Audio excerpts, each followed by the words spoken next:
Ready? Yes. इसी वजह से द्रमुक विफल हो गई। उसे अमित शाह एवं जेपी नड्डा की कुटिल राजनीति को समझना बाकी है।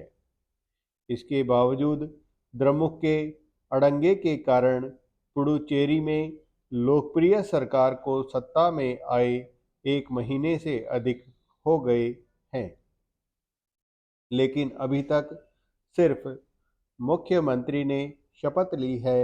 मंत्रिपरिषद का गठन नहीं हुआ है। अगर भाजपा पुडुचेरी में अच्छा करती है तो तमिलनाडु की राजनीति में भी बड़ा बदलाव आएगा।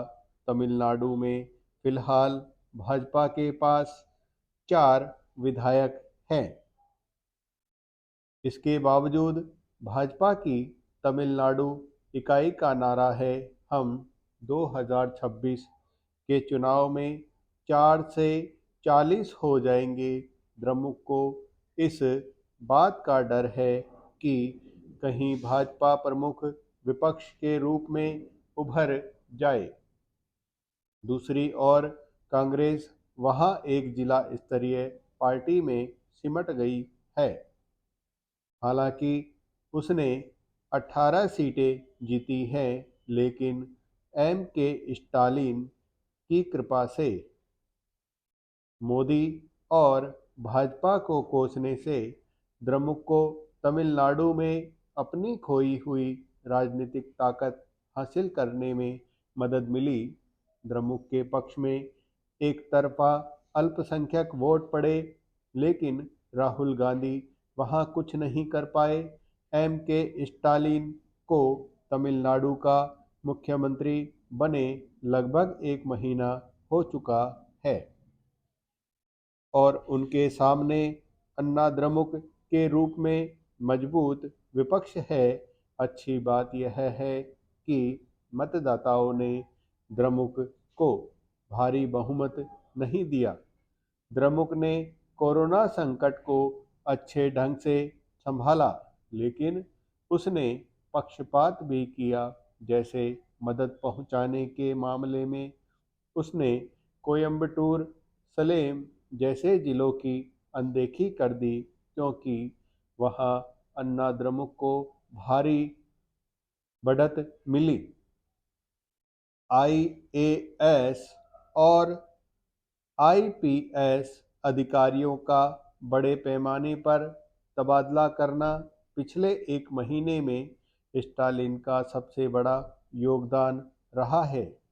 बताया जाता है कि अखिल भारतीय सेवा के कुल 300 अधिकारियों को हटा दिया गया और खासकर उत्तर प्रदेश, बिहार और ओडिशा के अधिकारियों के साथ बुरा व्यवहार किया। ये अधिकारी संभवतः पूर्ववर्ती अन्ना द्रमुक सरकार के वफादार रहे हों। राजनीति में यह सामान्य बात है, लेकिन तमिलनाडु में द्रविड़ गौरव का बोलबाला है। मुख्यमंत्री स्टालिन ने प्रधानमंत्री नरेंद्र मोदी को ऑक्सीजन, टीके और अधिक धनराशि जारी करने के लिए 26 पत्र लिखे। द्रमुक के लिए असमंजस की स्थिति है कि वह आगे केंद्र के साथ कैसे तालमेल बिठाएगी, क्योंकि स्टालिन ने पलानीस्वामी सरकार को मोदी का बंधुआ बताया था।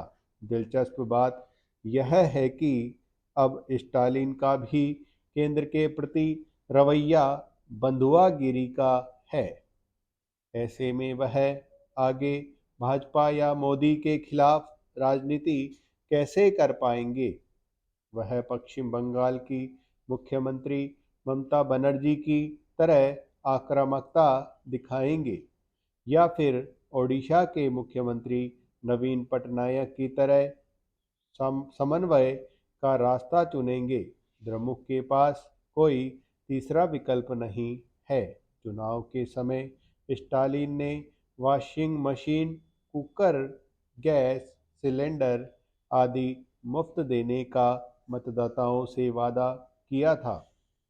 कांग्रेस नेता पी चिदम्बरम ने तब मजाकिया टिप्पणी भी की थी कि अगर द्रमुक वादे पूरे करती है तो राज्य के खजाने को 20 लाख करोड़ रुपए की चपत लगेगी, जो केंद्रीय बजट के बराबर है। मतदाताओं को अब भी भरोसा है कि स्टालिन अपना वादा पूरा करेंगे। कोरोना पीड़ितों को 1 करोड़ रुपए देने का द्रमुक वादा भी पूरा नहीं किया गया है। द्रमुक ने एनईईटी परीक्षा रद्द करने का आश्वासन भी दिया था। स्टालिन ने कहा था कि पदभार ग्रहण करते ही वह सबसे पहले इसी फाइल पर दस्तखत करेंगे। पिछले 1 महीने में कुछ भी नहीं हुआ। द्रमुक के इन वादों को लेकर विपक्ष आक्रामक है। दरअसल द्रमुक पारिवारिक नियंत्रण और वर्चस्व वाली पार्टी है। परिवार में 4 या 5 धड़े हैं और वे एक दूसरे से लड़ते रहते हैं। यूपीए सरकार में केंद्रीय मंत्री रहे एम.के. अलागिरी अलग रहते हैं और स्टालिन से बात भी नहीं करते। संकट के समय तेजी से ऑक्सीजन आपूर्ति करवाकर प्रधानमंत्री मोदी ने तमिलनाडु की मदद की। सर्वोच्च न्यायालय के हस्तक्षेप के बाद प्रधानमंत्री ने स्टारलाइट ऑक्सीजन प्लांट भी खुलवाया। तमिल में अल्पसंख्यकों की सुरक्षा सुनिश्चित करने के लिए पहली बार श्रीलंका के जाफना जाने वाले मोदी थे और चीनी अध्यक्ष शी जिनपिंग को वार्ता के लिए महाबलीपुरम ले आने वाले भी मोदी ही थे। पर याद रखना होगा कि प्रधानमंत्री मोदी स्टालिन द्वारा दिखाए गए काले झंडे और गो बैक मोदी का नारा अभी तक नहीं भूले हैं। उस घटनाक्रम ने उन्हें काफ़ी आहत किया था, क्योंकि मानवीय शिष्टाचार और सम्मान प्रदर्शन का परिचय देते हुए वह स्टालिन के 90 वर्षीय पिता करुणानिधि से मिलने गए थे। यह भाजपा कार्यकर्ताओं के साथ साथ उनके नेताओं की दिमाग में भी होगा। मोदी निश्चित रूप से स्टालिन को उनकी जगह दिखाएंगे, लेकिन उचित वक्त पर मोदी सरकार के प्रति द्रमुक और स्टालिन के नकारात्मक नज़रिए से तमिलनाडु को पश्चिम बंगाल की तरह नुकसान नहीं होना चाहिए। भारत की अर्थव्यवस्था की भावी तस्वीर बेहद रोशन है और आने वाले समय में देश एक आर्थिक महाशक्ति बनने वाला है। निश्चित रूप से ऐसा भरोसा देश को विकास लक्ष्यों की ओर आगे कदम बढ़ाने के लिए प्रेरित करता है। लेकिन क्या जमीनी स्तर पर भी देश की आर्थिक स्थिति को मजबूत करने के लिए विकास के उन पहलुओं पर ठोस काम करने की जरूरत समझी गई, जिनके बूते देश को आर्थिक महाशक्ति बनाने में मदद मिलती।